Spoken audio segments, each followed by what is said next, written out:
que eu tenho para compartilhar com vocês hoje é algo bem direto. Algo que Deus colocou no meu coração. Eu estava ouvindo uma canção um dia desses no meu quarto. Eu estava me preparando para poder orar e ler a Bíblia. E antes disso eu estava ouvindo uma música. Eu sempre ouvi essa música, na verdade, mas Deus começou a falar comigo de uma forma que Ele nunca tinha falado antes, e que eu nunca tinha entendido antes. E antes disso, algum tempo atrás, eu tinha feito alguns questionamentos para Deus. Eu falava: Deus, por que eu não sinto mais como eu sentia antes? Por que eu não consigo te buscar mais como eu buscava antes? Sabe quando você aceita Jesus, você começa aquele primeiro amor e você tá, uau, estou com muito fogo dentro de mim, eu quero mais de Deus, eu quero espalhar isso que eu tenho para outras pessoas. E você tem aquele hábito, sabe, de orar, de buscar a Deus, e você começa a ter experiências com Deus. Isso é magnífico. Eu, quando aceitei Jesus, eu não era convertida, nunca fui de berço evangélico. Na verdade, minha família ela é bem diferente, né? Metade é católico, metade é espírita, outra metade é ateísta. Então, assim, eu nunca tive uma base cristã na minha vida, de fato. Eu ia às vezes na igreja católica, mas eu era aquela pessoa que ia para brincar, não prestava atenção e só estava lá. E depois que eu comecei a ter um relacionamento íntimo com Jesus, depois que eu comecei a ter um relacionamento com o Pai, de filho, quando eu entendi a paternidade de Jesus, de Deus, e quando eu entendi o sacrifício de Jesus na cruz por mim, de fato, aí eu comecei a buscar Deus de verdade, sabe? Eu comecei a me entregar de verdade. E eu comecei a ter experiências com Deus que eu nunca havia tido na minha vida. Experiências que eu conseguia ouvir a voz de Deus audivelmente, como você fala comigo, eu conseguia ouvir a voz dele. Sabe? Eu conseguia sentir o toque do Espírito Santo. Mas com o passar do tempo, algumas coisas foram acontecendo e eu me senti assim, um pouco distante de Deus. Deixa eu te falar algo. Deus ele nunca se afasta de nós que nos afastamos dele. Deus, ele se mantém no mesmo lugar, é você que decide se afastar. Nunca Deus vai se afastar de você. E eu tava, esse dia, e eu tava ouvindo essa canção que diz: é digno que a esposa se cubra com as vestes do esposo. É justo que eu me vista com as feridas do teu corpo. Jesus, meu esposo, eu troco as coroas desse mundo pela coroa e os teus espinhos. É justo que eu me cubra com a tua dor. Jesus, meu esposo. Eu falava: Deus, eu não estou sentindo nada. Deus, eu não estou sentindo a sua presença como eu sentia antes. Deus, eu não sinto a dor que eu sentia antes. Eu não sinto a dor do meu pecado, eu não sinto a dor do meu erro, eu não sinto a dor do meu irmão. E não é porque eu quero, é porque eu me afastei sem querer. Como eu disse, Deus, ele nunca se afasta de nós nos afastamos dele. Isso não acontece de um dia para o outro, é uma consequência. Aos pouquinhos você vai deixando de orar como você orava antes. Aos pouquinhos você vai deixando de buscá-lo como você buscava. Aos pouquinhos você vai deixando de ler a Bíblia do jeito que você lia. E você vai perdendo relacionamento. Como nós queremos ter intimidade com Deus se nós não temos relacionamento com Deus? Como nós queremos vir a este lugar, sentir a presença de Deus se nós não sentimos isso no nosso quarto? Cara, às vezes a gente está aqui ministrando, principalmente quem fica no louvor, e percebe pessoas tão distantes, sabe? Mas não é porque a pessoa quer, talvez é porque ela se afastou sem querer. E hoje é dia de a gente sair dessa frieza espiritual e que nossos corações possam ser reaquecidos. E a intimidade com Deus a gente gera no secreto, no nosso quarto, onde ninguém pode nos ver. Só os olhos de Deus estão voltados a nós. No secreto, no nosso quarto, é ali onde nós podemos ser quem realmente somos. É ali que nós podemos demonstrar as nossas fraquezas, as nossas dores. É ali onde a gente pode realmente ser quem realmente somos, sem rótulos da sociedade e sem rótulos da igreja. E ser quem nós somos com Deus, às vezes a gente não consegue ser filho de verdade. Nós chamamos pai de pai apenas por chamá-lo, mas não tem significado. Às vezes você chama pai de o Deus de pai apenas por costume, mas você não é filho, porque você não sabe o que é ser filho de Deus. Você sabe por que você chama o seu pai terreno mesmo? Que diferença? Você sabe por que você chama ele de pai? Obviamente porque ele teve você com a sua mãe, ou porque você foi adotado, ou porque eu sou adotada. Pai é quem cuida, quem cria. Eu não sei se você foi adotado ou se você foi concebido de fato no lar que você está hoje. Mas eu te pergunto, quem é Deus na sua vida? Você chama ele de pai apenas por chamar, ou porque você sabe que ele é seu pai? Você chama ele de pai apenas por chamar, ou você sabe quem você é em Deus? Quando você chama ele de pai, é um pai vazio? É um pai com convicção? É um pai que você fala: eu sei quem eu sou em Cristo. Eu sei que Jesus morreu por mim. Eu sei que Jesus veio a essa terra. Eu sei que Jesus pagou um preço por mim. E eu sei que o pai me adotou. Eu sei que eu posso ser chamada de filha. E eu sei que eu posso chamar o Senhor de pai. Você tem convicção do que você é em Deus? Você tem convicção de quem você é em Deus? Você tem convicção de quem Deus é na sua vida? Ou você apenas chama Deus de pai porque você acostumou a falar assim?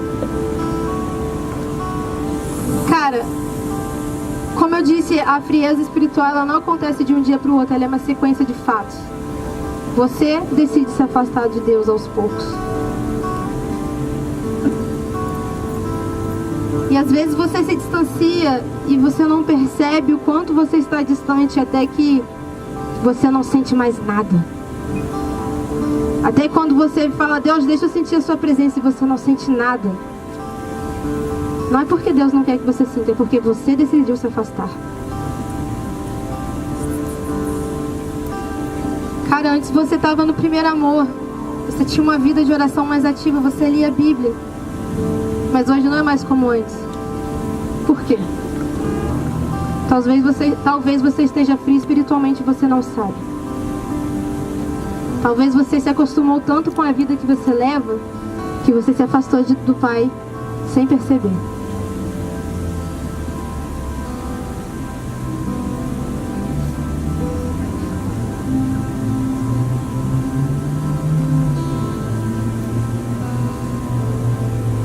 E ao ponto que nós nos afastamos do Pai, nós também deixamos de sentir a dor que nós causamos ao coração dele. Sabe, a Bíblia diz que o Espírito Santo, ele clama por nós com gemidos inexprimíveis. Inexprimível quer dizer indizível, inexplicável, cuja intensidade ultrapassa qualquer possibilidade de expressão. Inexpressável, indescritível, dor. Você tem noção da dor que você causa ao Espírito Santo a dizer não a ele? Ah, Larissa, eu não digo não a Deus. Sim, você diz quando ele bate a porta do seu quarto e você prefere fazer outras coisas do que ficar com ele.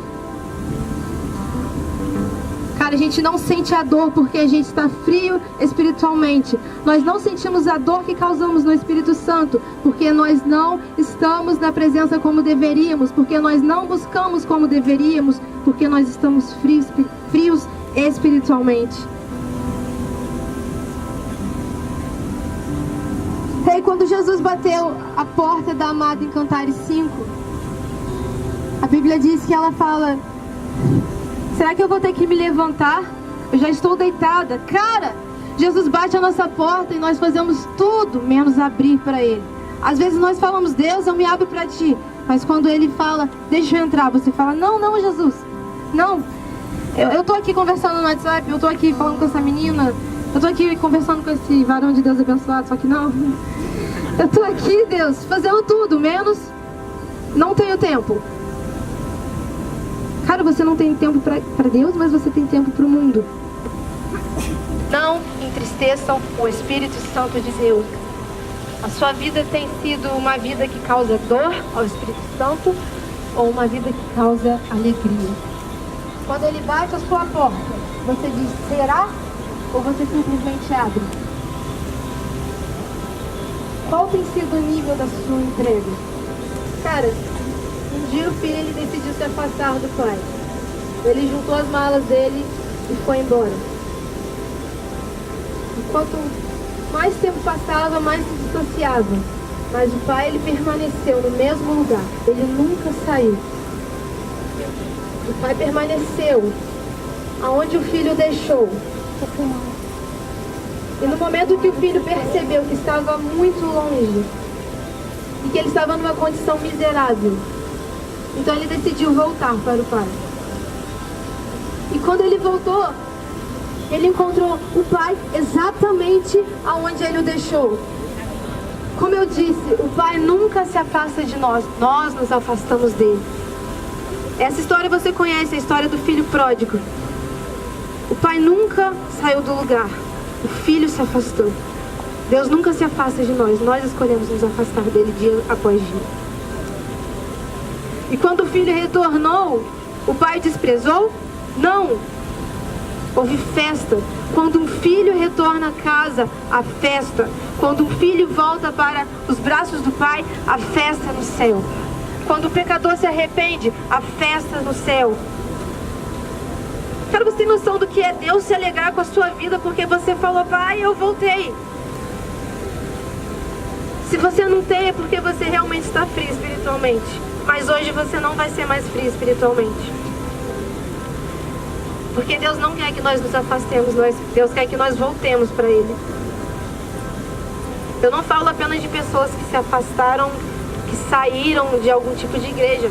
Às vezes nós somos dracmas perdidas, nós nos afastamos dentro da igreja.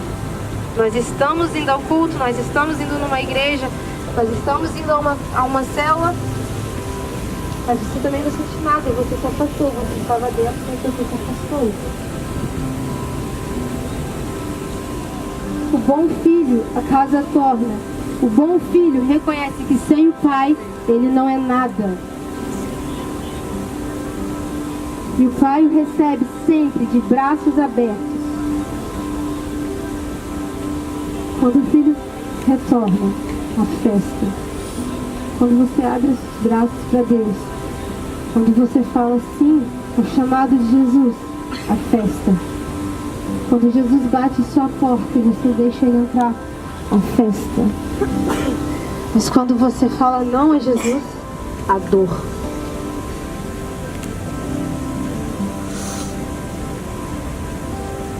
E a gente precisa sentir essa dor. Larissa, eu tenho que sofrer? Sim. Você tem que entender que o peso das suas os pesos dos seus atos têm consequência. Se você não sente dor, é porque você não se importa. Você precisa se importar. Você precisa gerar em você dor. Você precisa dizer, Espírito Santo, deixe-me ouvir os gemidos inexprimíveis. A dor que eu te causo. Porque eu não quero causar dor ao seu coração. Porque eu quero que a minha vida te alegre, não te cause dor. Cara, chega da gente pecar e fazer de novo. Isso não é arrependimento, isso é remorso. Quando você tem remorso, você não sente dor, porque você retorna, você volta a fazer aquilo.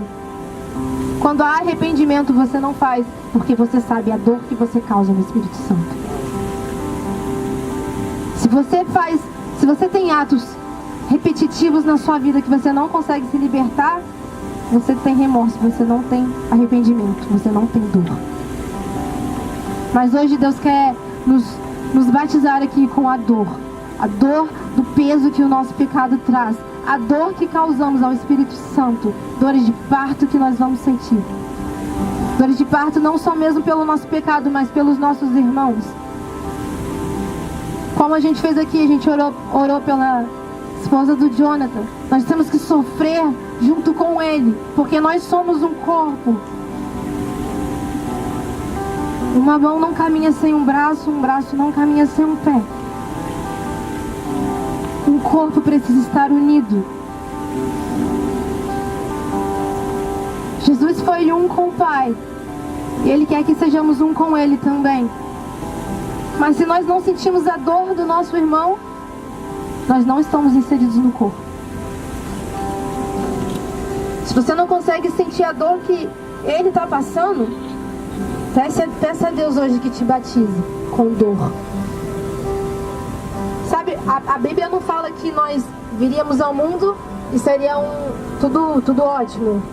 Não vou ficar doente, ninguém vai morrer, não vou sentir dor de nada, porque Jesus é mil maravilhas. Não, no mundo terei aflições, mas tem de bom ânimo, porque eu venci o mundo. Como a Fabíola disse, nós não somos desse mundo, nós estamos nesse mundo. Mas você precisa sentir dor pelo seu irmão. Como você quer ganhar vida se você não consegue chorar pelo seu irmão? Como você quer que lugares sejam alcançados se você não alcança nem a si mesmo? Sabe, quando Deus falou assim, você está fria espiritualmente. Talvez eu soubesse disso, mas eu nunca reconheci. Porque não, eu estou na igreja, não, eu oro. Tá, você ora. Deus, obrigado pelo meu dia. É nóis, falou, vou dormir. Ou você realmente tem um tempo de intimidade com o Pai? Você não tem falta de tempo, você tem falta de organização. Você tem tempo para ficar horas na internet, mas você não tem tempo de ficar 1 minuto com o Pai. Você tem tempo de ficar horas na rua com seus amigos, mas você não tem tempo de ficar 1 hora dentro do quarto chorando pelo seu amigo que não está aqui hoje. Você está frio espiritualmente. É melhor ser frio do que vomitado, porque os vomitados são... Os mornos são vomitados, perdão.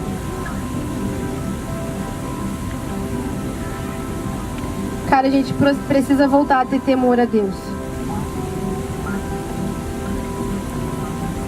Se você não tem temor a Deus, como você quer que Jesus se revele a ti?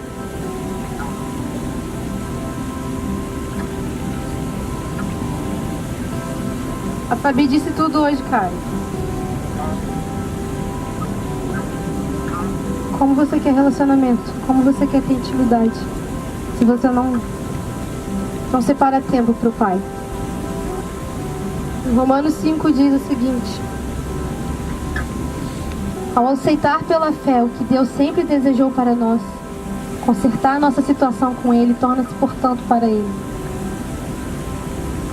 Alcançamos tudo isso com Deus por causa do nosso Senhor Jesus, mas ainda abrimos-nos para Deus e descobrimos ao mesmo tempo que Ele já se abriu para nós e nos achamos no lugar que Ele queria que estivéssemos, perante a graça e a glória de Deus, na presença dEle, expressando o nosso louvor.